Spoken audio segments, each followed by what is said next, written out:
Hello guys, welcome to my channel. Video अच्छी लगती है तो वीडियो को लाइक जरूर कर देना। किस चीज को वेट करें, वीडियो की तरफ चलते हैं। एपिसोड 2 की स्टार्ट होती है। हमें दिखाते हैं पिक को काफी सारे मैसेजेस आ रहे होते हैं किसी जूनियर लड़की के, जिसकी आवाज की वजह से वो जाग जाता है। वो नीचे आता है अपने फादर के साथ ब्रेकफास्ट करने के लिए, जो कि कहीं से वापस आया होता है। उसकी स्टडीज के बारे में पूछता है तो वो बताता है पिक कि मैं क्लिनिक अपना खोलना चाहता हूँ स्टडीज कंप्लीट करने के बाद। जिसपे उसका फादर इंसिस्ट करता है कि तुम मेरे साथ अब्रॉड आ जाओ, वहाँ पे मेरे साथ स्टडी कर लेना और वहीं पे रह लेना मेरे साथ। लेकिन वो साफ साफ मना कर देता है। तभी बेल बजती है तो उसका फादर कहता है तुम्हारी गर्लफ्रेंड आई होगी। लेकिन पिक बताता है कि उसकी कोई गर्लफ्रेंड नहीं है, आपकी कोई फ्रेंड्स होंगी, उन्हें पता चला होगा कि आप वापस आए हैं तो आपसे मिलने के लिए आए होंगे। तभी इधर से मेड आके बताती है पिक को कि तुम्हारा फ्रेंड आया है और वो लिविंग रूम में तुम्हारा वेट कर रहा है। जिसके पास वो आके बैठता है और कहता है तुम यहाँ क्या कर रहे हो, हाँ बता नहीं सकते थे आने से पहले। रोम कहता है मैं तो आता रहता हूँ, तुम ये क्यों कह रहे हो इस तरह से। तभी ऊपर पिक का फादर आता है जो कि कहता है मुझे लगा बॉस होगा, क्या तुम्हारा झगड़ा हुआ है बॉस के साथ, वो मुझे दिखा नहीं। तभी पिक बताता है कि वो कंट्री साइड गया हुआ है अपनी इंटर्नशिप करने के लिए, हम दोनों की यारी तो अभी भी पक्की है। तो वो रोम के बारे में पूछता है। रोम उसे हेलो बोलता है और पिक बताता है कि ये मेरा जूनियर है। जहाँ पे पिक का फादर उसकी तारीफ करता है कि तुम तो दिखने में काफी चिकने हो। तो रोम उसे थैंक यू बोलता है। पिक बहाना मारता है कि हम दोनों ने फुटबॉल खेलने जाना है। उसको वहाँ से लेके चला जाता है स्टडीज और फुटबॉल मैच का बहाना मार के। बाहर वो उसे लेके जाता है और कहता है कि तुम यहाँ मेरा वेट करो, मैं चाबी लेने जा रहा हूँ और अगर मेरा फादर आए ना तो उससे कोई बात मत करना और कोई जवाब मत देना, समझ रहे हो। तुम कोई गड़बड़ ही कर दोगे। अंदर चला जाता है। तभी बाहर आता है चाबी लेकर, देखता है कि उसका फादर और दोनों इकट्ठे खड़े हुए हैं। जिसपे वो अपने फादर को कहता है हम लेट हो रहे हैं, हम जा रहे हैं यहाँ से, और बाय बोल के वहाँ से चले जाते हैं। रास्ते में वो पूछता है पिक की क्या बात है। इसमें वो कहता है कुछ नहीं। पिक कहता है तुम मुझे बताओगे या मैं तुम्हें मारूं।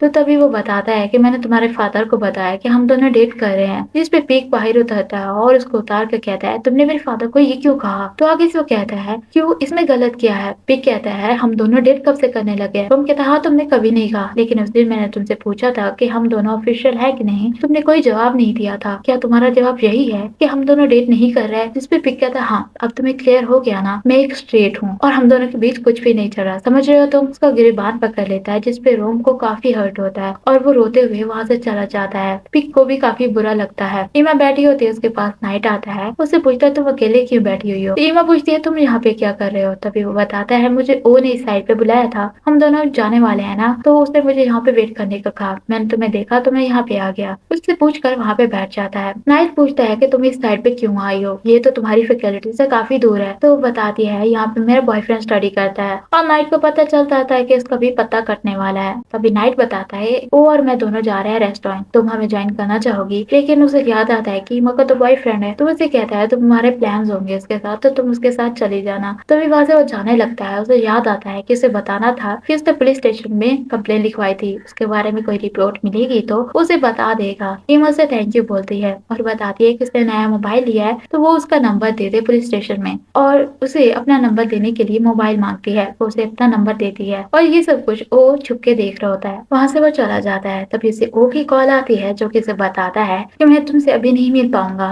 और हम सीधा रेस्टोरेंट में मिलेंगे क्योंकि मुझे प्रोफेसर जाने नहीं दे रहा। ईमा को कहोगे मेरे लिए कि वो भी हमें ज्वाइन करे प्लीज ना, तुम ये मेरा काम कर दो। और दूर से खड़ा होकर ये सब कुछ कह रहा होता है, जिसमें उसे बेचारे को वापस जाना पड़ता है। वो ईमा को कहता है कि उन्होंने मुझे ये कहने को कहा है कि तुम भी हमें ज्वाइन करो। ईमा कहती है उन्हें ये कहा है तुमसे, शायद उसने मेरे लिए सरप्राइज प्लान किया होगा क्योंकि आज मेरा बर्थडे है ना। जिसमें नाइट कहता है तुम्हारा बर्थडे है, मुझे नहीं पता था, सॉरी बोलता है उससे। तो वो कहता है तुमने अपने बॉयफ्रेंड के साथ नहीं जाना क्या। ईमा कहती है कि वो नहीं आएगा, वो काफी बिजी है, मैं तुम लोगों के साथ जाने के लिए तैयार हूँ। वो दोनों रेस्टोरेंट में वेट कर रहे होते हैं वो का, जहाँ पे वो सॉरी बोलती है कि मुझे तुम याद नहीं रहे इसके लिए सॉरी। लेकिन वो कहता है कोई बात नहीं, ओके काफी सारे फ्रेंड्स थे शायद इस वजह से तुम्हें याद नहीं रहा होगा। फिर पूछती है कि मैं तुम्हें याद कैसे रह गई। तभी नाइट कहता है कि तुम इस तरह से चोटीज बना के रखती थी और आइसक्रीम पे भी काफी रोती थी और काफी सारी तुम्हारी हरकतें ऐसी थी। उसकी बचपन की बातें करने लग जाता है। वे ईमा उसके साथ काफी फ्रीली बात करने लग जाती है और काफी घुल मिल जाते हैं दोनों। ईमा कहती है बचपन की लाइफ कितनी अच्छी थी ना, कोई टेंशन नहीं हुआ करती थी, मैं फिर से बच्ची बनना चाहती हूँ। नाइट कहता है तुमने सही कहा। ईमा कहती है मुझे लगता है मेरा ब्रदर आज लेट नहीं होगा बल्कि वो हमें डंप करने वाला है, मैं इसे बड़ा मजा चखाऊंगी जब घर पहुंचोगी। नाइट कहता है अच्छे से इसे मजा चखाना और कहता है अब हम क्या करेंगे। ईमा कहती है ये बोटल्स खत्म करते हैं फिर घर चले जाएंगे, अगर तुम अभी जाना चाहते हो तो तुम जा सकते हो। लेकिन नाइट इंसिस्ट करता है उसके साथ रुकने के लिए। दोनों ड्रिंक कर रहे होते हैं और लाइट्स ऑफ हो जाती हैं। तभी वो उसके लिए आइसक्रीम मंगवाता है जो उसकी फेवरेट होती है, उसके ऊपर कैंडल लगवाकर उसे बर्थडे विश करता है। जिसपे वो देखती है कि ये वही आइसक्रीम है जो उसकी फेवरेट होती थी बचपन में। उसे कहती है मैंने नहीं सोचा था कि तुम ये ला के दोगे और ये काफी क्यूट है, तुम्हें कहाँ से मिली ये? तो वो बताता है कि हमारे पास ही चीजें होती हैं, बस हमें ढूंढने की जरूरत होती है। और थोड़ा सा मैंने गूगल भी कर लिया था,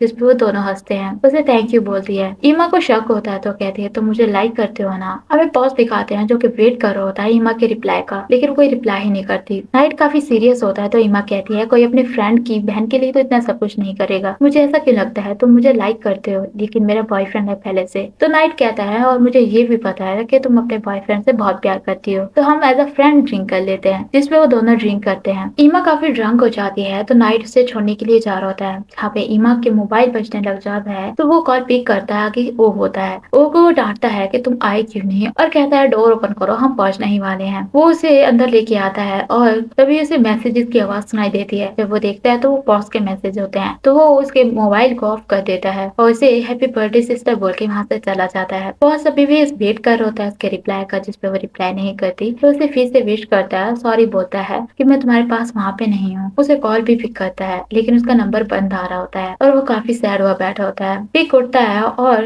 रूम के क्लब के बाहर आके वेट करने लग जाता है। सारा दिन गुजर जाता है और वो सोया पड़ा होता है, जहाँ पे डिन उसे नोटिस करता है कि वो सो रहा है लेकिन उसे जगाता नहीं। रात हो चुकी होती है, सिक्योरिटी आकर जगाता है तो उसे पता चलता है रात के 8 बज गए हैं। तो उसे कहता है घर जाओ तुम यहाँ से। पिक उसे थैंक यू बोल के वहाँ से चला जाता है। जब वो घर पहुंचता है तो हैरान होता है क्योंकि आगे रोम बैठा होता है जो कि उसके फादर के साथ बातें कर रहा होता है। रोम को वो कहता है हमने स्टडी करनी है ना, चलो मेरे रूम में। वो अंदर जाते हैं, दोनों बैठे होते हैं। जहाँ पे पिक कहता है कल मेरे साथ तुम्हारा झगड़ा हुआ, तुम बच्चों की तरह रोके चले गए और तुम आज यहाँ पे आके हो और मेरे फादर के साथ ऐसे बातें कर रहे थे कि जैसे कुछ हुआ तक नहीं। तुम्हारे साथ मसला क्या है? हाँ, रोम कहता है मुझे पता चला कि तुम मेरी सिक्योरिटी के बाहर वेट कर रहे थे। पिक कहता है कौन किसका वेट कर रहा था? मैं तो वेट नहीं कर रहा था। रोम कहता है कि तुम मुझे वहाँ पे मनाने के लिए गए थे, मुझे पता है। पिक कहता है तुम्हें इतना कॉन्फिडेंस कैसे आया और तुम्हें किसने कहा है कि मैं तुम्हें वहाँ पे मनाने के लिए गया था? रोम बताता है कि मुझे डिन ने कॉल करके बताया कि तुम वहाँ पे सोए पड़े थे। अब तुम वहाँ पे सोए पड़े थे तो इसका मतलब तुम मेरा वेट कर रहे थे और तुम मुझे मनाने गए थे, और अगर ऐसी बात नहीं है तो तुम वहाँ पे करने क्या गए थे? पिक कहता है मैं क्लब ज्वाइन करना चाहता था और मुझे रास्ता नहीं पता था कि किस साइड से जाना है। रोम कहता है तुम एक्सक्यूज बना रहे हो। पिक कहता है तुम्हारे कहने का क्या मतलब है? मेरे जैसे लड़का तुम्हें मनाएगा? मैं अभी भी तुमसे नाराज हूँ। तुमने मेरे फादर को ये क्यों बताया था कि हम दोनों डेट कर रहे हैं, हालांकि हम नहीं कर रहे थे? रोम कहता है मैं मानता हूँ मैं तुम्हारे ऊपर नाराज था। मैं इस वजह से नाराज था कि मुझे मेरी फ्रेंड का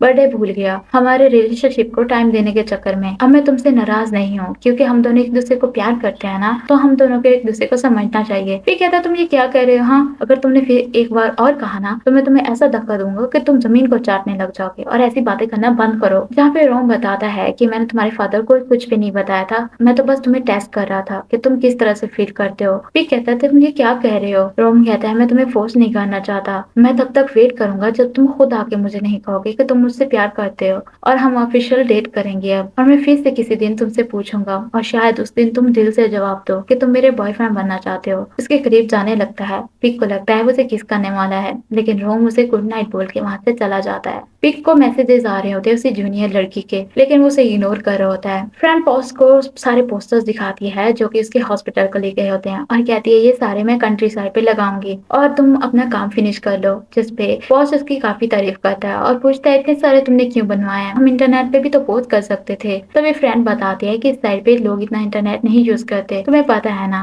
तो ये ज्यादा सही रहेगा। पॉस कहता है अगर उन लोगों ने उतार दिए तो फ्रेंड कहती है मैं फिर से लगा दूंगी, जिसपे पॉस काफी हंसता है। फ्रेंड कहती है मैं तुम्हारे यहाँ पे वेट करूंगी, तुम जाके काम कर लो। वो वहाँ से चला जाता है। वो दोनों जाते हैं पोस्टर लगाने के लिए। उसके बाद वो खाना खाने के लिए बैठे होते हैं, जहाँ पे फ्रेंड उसे थैंक यू बोलती है खाने के लिए। बॉस मजाक करता है कि तुम पे करोगी, लेकिन असल में वही पे करने वाला होता है। तभी वो बार बार मोबाइल की तरफ देख रहा होता है और ईमा को कॉल करना चाहता होता है। तो फ्रेंड उसे कहती है मुझे लगता है तुम्हें कॉल कर लेनी चाहिए जिसे तुम करना चाहते हो, तुम काफी परेशान लग रहे हो और काफी बुरे लग रहे हो, तो तुम्हें कॉल कर लेनी चाहिए। जब वो कॉल करता है तो ईमा किसे पिक नहीं करती, जिसपे वो काफी सैड हो जाता है और ये बात फ्रेंड नोटिस करती है। तभी उसे कॉल आती है ईमा की, जिसपे वो खुश होकर कॉल पिक करता है और ईमा उसे कहती है चलो ब्रेकअप करते हैं, और बॉस का मुंह वैसा का वैसा ही लटक जाता है और एपिसोड यहीं पे खत्म हो जाती है। देखते हैं कि कितना टाइम लगेगा पिक को अपनी फीलिंग्स का एहसास होने में, और कब वो अपनी फीलिंग्स का इजहार करेगा फ्रॉम से। यहाँ तक वीडियो देखी है तो वीडियो को लाइक जरूर कर दिएगा आप लोगों ने, अगर नहीं किया तो वीडियो को लाइक कर दें, और अगर आप लोग मेरे चैनल पे नए हैं तो चैनल को सब्सक्राइब कर दें, बेल आइकन को दबाना मत भूलिएगा ताकि मेरी नेक्स्ट वीडियो के नोटिफिकेशन